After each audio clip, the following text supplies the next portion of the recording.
જય માતાજી। પ્રવીણાબેન ગોસ્વામી કાવ્યા કિચન માં આપનું સ્વાગત છે। હું બનાવી કાઠિયાવાડી ઊંધિયું।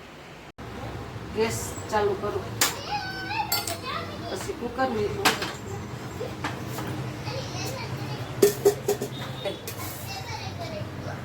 ત્રણ પાવડા તેલ,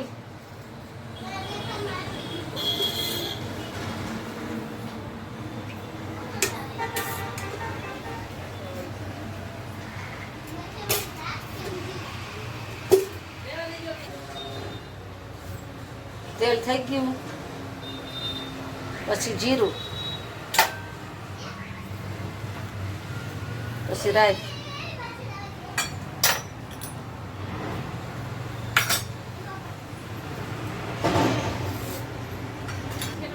ટમેટા, ધાણા ભાજી, હળદર, નમક,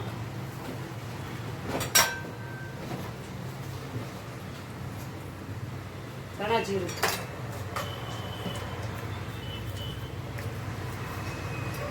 ચટણી, લસણ વાળી ચટણી,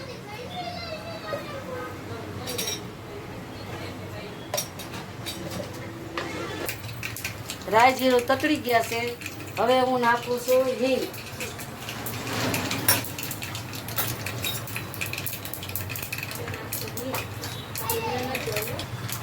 હવે ટમેટા, લસણ અને ધાણા ભાજી, ચટણી, હળદર બધું નાખ્યું।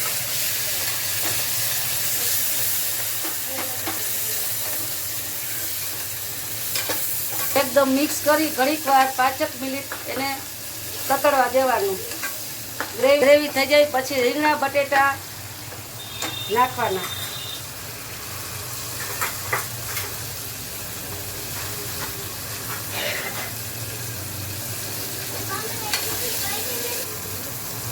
હવે ટમેટા ગ્રેવી થઈ ગયા।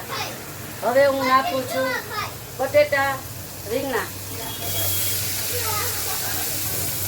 બટેટા, રીંગણા ને ટમેટા, સાદું ઊંધિયું।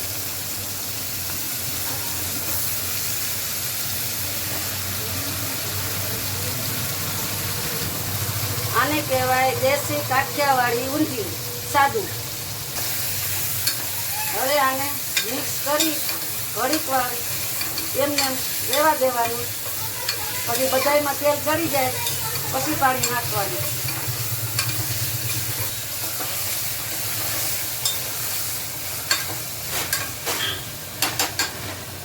હવે 1 ગ્લાસ પાણી,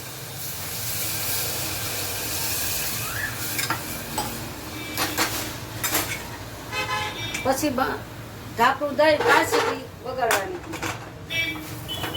5 સીટી થાય પછી ઉતાર લેવાની। પછી આપણે કરીએ ગોટીની તૈયારી। એમાં ધાણા ભાજી નાખીને મેથી, ધાણા ભાજી, મેથી, હવે હળદર અને મીઠું,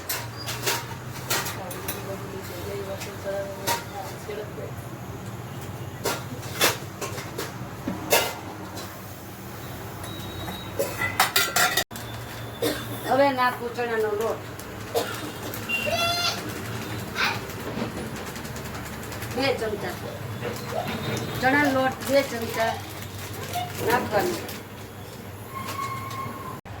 શાક કમ્પ્લીટ થઈ ગયું, હવે સરસ બની ગયું છે। હવે હું નાખું છું ગોટી। આવી રીતે ગોટીઓ નાખવાની।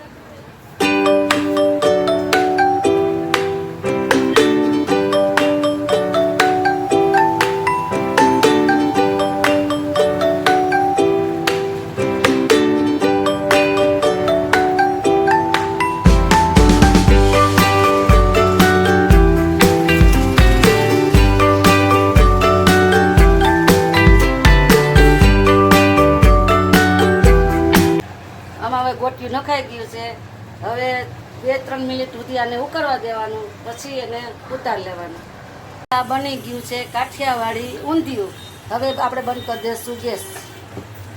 ચટાકેદાર ઊંધિયું, એની સાથે મરચાંનો સંભારો ને રોટલી ને છાશ, આવો જમવા।